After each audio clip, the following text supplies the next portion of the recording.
A juror in the Kyle Rittenhouse trial has been dismissed for telling a joke about Jacob Blake. Blake was shot several times in the back by police in Kenosha, Wisconsin, which sparked the protest where Rittenhouse actually shot and killed 2 people back in August of 2020. Our Kelsey Kernstein is following the story for us. And Kelsey, the judge addressed the juror in the courtroom about this joke. Tell us about that exchange. Well, Adrienne, I think you really first have to point out that this has been a very difficult task, trying to find an unbiased and fair jury for a highly publicized trial.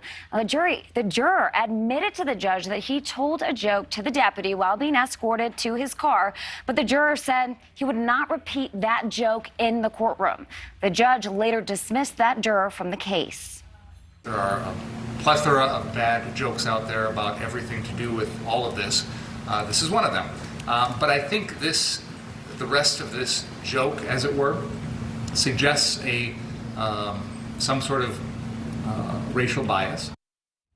In day 4 of the trial, prosecutors showed never seen before FBI surveillance video, arguing that then 17-year-old Kyle Rittenhouse was following 36-year-old Joseph Rosenbaum before he shot him dead. 2 witnesses were later called to the stand by the prosecution.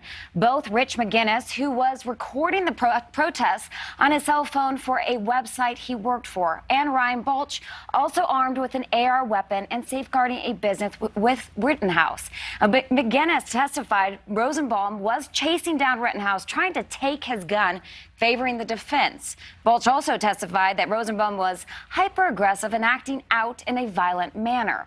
Rittenhouse faces 7 charges after shooting 3 men and killing 2 of them during protests back in August of 2020 after the police shooting of Jacob Blake.